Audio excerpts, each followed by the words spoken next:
기대해 나에게 주신 하루를 때론 피곤하고 일어나기 싫고 널 깨우는 알람 소리에 짜증도 나겠지만 안녕하세요. 오늘도 푸른 말씀 김호영 강도사입니다. 주무시지 않고 나를 지키셨네. 오늘을 나에게 주셨네. 새 말씀 안에 주가 주신 사랑과 은혜와 능력. 오늘 우리가 나눌 말씀은 사사기 1장 11절에서 15절까지 말씀입니다. 거기서 나아가서 드빌의 주민들을 쳤으니 드빌의 본 이름은 기럇세벨이라.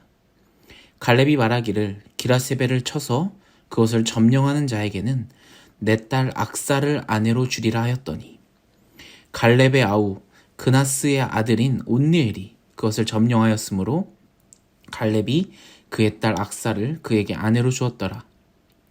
악사가 출가할 때 그에게 청하여 자기 아버지에게 밭을 구하자 하고 나귀에서 내림에 갈렙이 묻되 내가 무엇을 원하느냐 하니 이르되 내게 복을 주소서. 아버지께서 나를 남방으로 보내시니 샘물도 내게 주소서 하매 갈렙이 윗샘과 아랫샘을 그에게 주었더라. 아멘. 좋은 아침입니다. 오늘 우리가 나눌 하나님의 말씀은 사사기 1장 중반절인데요. 이 본문을 읽다 보면 굉장한 러브스토리가 펼쳐지는 것처럼 보입니다. 바로 온니엘과 갈렙의 딸 바로 악사와의 그런 결혼 러브스토리죠. 오늘은 이 러브스토리를 한번 살펴보면서 하나님께서 우리에게 주시는 중요한 교훈을 한번 살펴보길 원합니다. 12절 한번 읽어볼까요? 갈렙이 말하기를 기럇세벨을 쳐서 그것을 점령하는 자에게는 내 딸 악사를 아내로 주리라 하였더니. 아멘. 갈렙이 얘기하고 있죠. 저 기럇세벨을 점령하는 자에게는 내 딸 악사를 주겠다. 자신의 딸을 주겠다라고 뭔가 보상, 조건을 걸고 있습니다.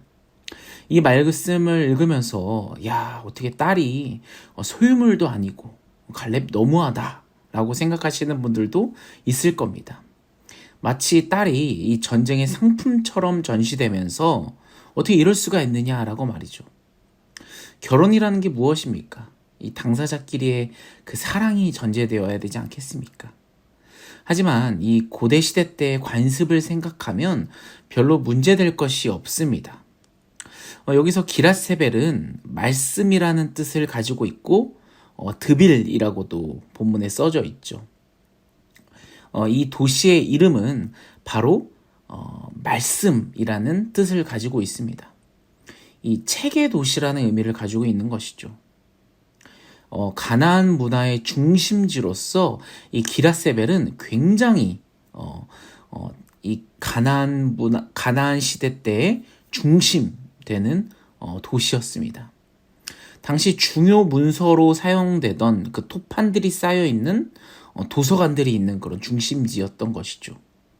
그곳에는 가나안 사람들의 종교, 또 철학, 계보기록, 또 당시 중요하게 생각했던 매매 계약 같은 그 토지 문서들을 보관하는 문서가 보관되어 있는 장소기도 했습니다.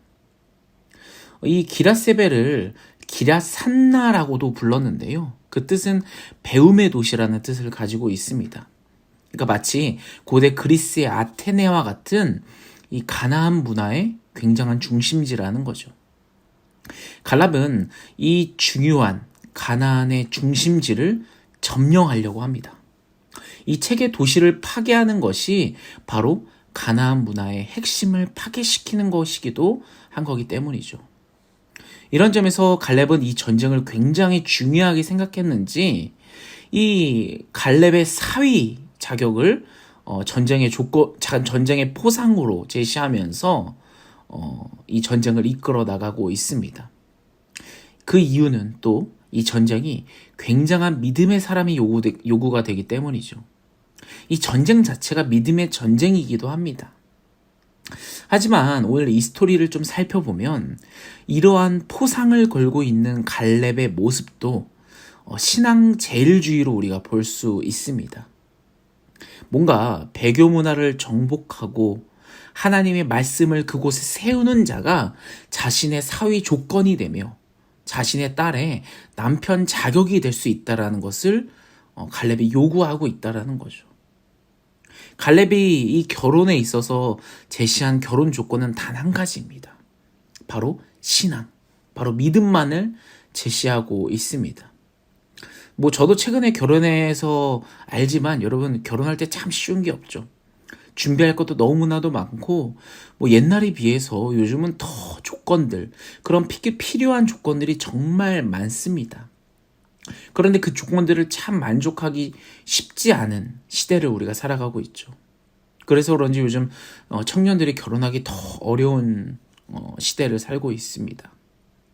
그 조건들 중에 믿음, 신앙도 참 무시 못하죠.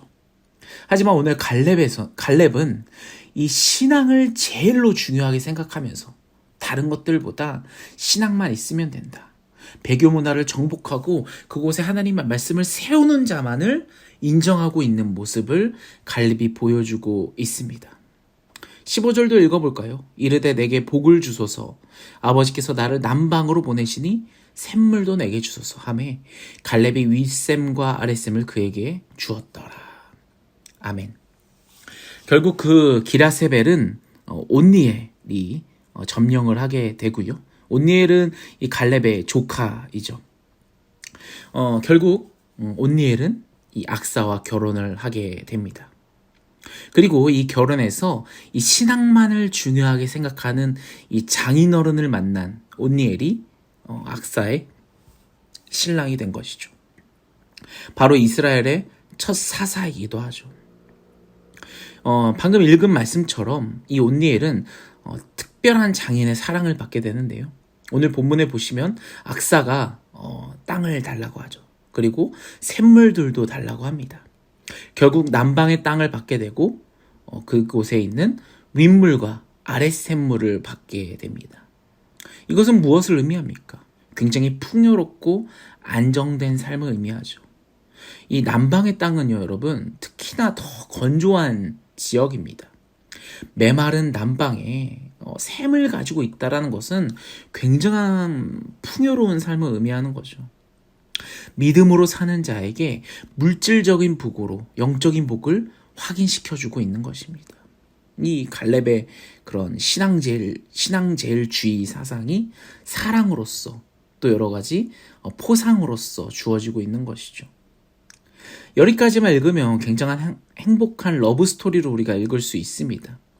하지만 우리가 이 본문을 읽어보면서 단지 여기서 끝나는 것이 아니라 좀 더 들어가면서 그 갈렙의 신앙 상태와 또 그 모습들, 또 행위들을 살펴보면서 그 모습들을 좀 더 깊숙하게 살펴보길 원합니다. 저는 이 말씀을 읽어가면서 이 전쟁, 또 이 전쟁에 포함된 러브스토리는 조금 타협된 전쟁이라는 느낌을 받았습니다. 이게 무슨 소린가? 조금 세속적인 전쟁이라는 것입니다. 여러분, 원래 이 땅, 이 가나안 땅은 하나님께서 이미 그들에게 주신 땅입니다. 그저 이 이스라엘 백성들은 하나님만 신뢰하면서 전진하면 됩니다.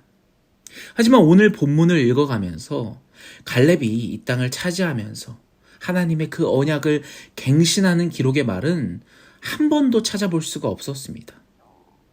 물론 가나안 정탐 때 보여줬던 이 갈렙의 신앙을 토대로 본다면 이것 또한 굉장히 긍정적인 모습으로 평가할 수 있죠. 하지만 오늘 기록된 이 행동들이 그리 긍정적으로만 볼 수 있는 행동은 조금 아니라는 것입니다. 영적인 타협이 돼버린 거죠.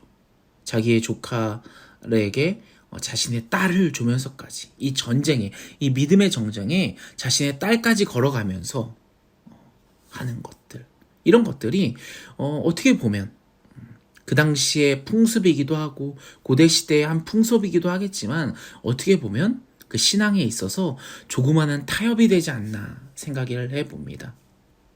사랑하는 여러분, 말씀을 떠난 모든 영적인 타협은 치명적인 결과가 있기 마련입니다. 오늘 본문에서 모든 것을 보여주고 있진 않지만 이 갈렙의 영적 타협으로 인해서 앞으로 이스라엘은 하나님과의 언약을 배제하고 가나안과 언약을 맺어가면서 가나안은 계속해서 이스라엘의 옆구리에 가시가 되면서 이스라엘의 올무가 되는 결과를 맞이하게 됩니다. 하나님께서는 그 땅의 모든 이방 민족을 이미 너희에게 넘기셨다. 다 쓸어버려라 라고 말씀하셨음에도 불구하고 조금씩 생겨나가는 이 작은 타협들로 인해서 이 영적 전쟁이 실패로 돌아가는 가시와 올무가 되어버리고 있는 거죠. 사랑하는 여러분, 우리가 오늘날 성도로서 살아가는 삶에도 마찬가지입니다. 하나님의 소명을 따라 이 세상과 구별된 영적 전쟁을 하는 여러분들, 이 거룩한 전쟁 속에서 우리는 자꾸 작은 타협을 하게 됩니다. 하나님의 언약을 망각하죠. 뭔가 내가 그곳에 뭔가 힘을 쏟고요. 내가 그곳을 그 하나님께서 이미 주셨던 것에 자꾸 나의 것들을 걸거나 또 나의 행동들과 나의 그런 뭔가 중요시 생각하는 것들이 자꾸 들어가기 마련이죠. 조금 더 자신의 이익과 편함에 따라서 또 오늘 이 갈렙이 온니엘에게 자신의 딸과 그 땅들을 줬던 이유들도 자신의 그 종족, 자신의 지파 사람들이 그 땅을 계속해서 이어나가기 위함의 그런 모습도 우리가 살펴볼 수 있는 거거든요. 어떻게 보면 자신들의 이익과 편함을 따라서 계속 조금씩 타협하며 살아가는 모습을 오늘 이 본문을 통해서 발견할 수 있다는 겁니다. 결국 어떻게 됩니까? 이 세상을 살아가면서 자꾸 이렇게 타협하다 보면 우리에게 하나님께서 주신 이 세상이 아니라 옆구리의 가시와 올무가 되어버리고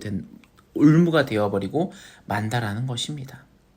사랑하는 여러분, 오늘 이 말씀을 읽어보면서 그저 온니엘의 그 믿음과 갈렙의 그 믿음만을 바라보는 것이 아니라 그 가운데에서 우리도 그 믿음만, 신앙만 제일주의하면서 그 가운데에서 내가 자신의 이익과 자신의 편의와 자신의 그 모든 것들을 조금씩 타협해 나가고 있지 않은가. 우리의 모습을 좀 돌아봤으면 좋겠고요. 하나님께서 이미 주셨음에도 불구하고 자기가 뭔가 만들어 나가는 이 모습들, 자신의 그 노력과 행동으로 만들어 나가는 모습들, 그 가운데에서도 자신들의 이익만을 차지하려는 그 모습들이 있지 않나. 우리의 모습을 돌아보면서 오늘 하루 하나님께 온전히 드리며 나아가는 저와 여러분이 되었으면 좋겠습니다. 오늘 말씀을 놓고 우리 같이 주여 한번 외치며 같이 기도하며 나아가겠습니다.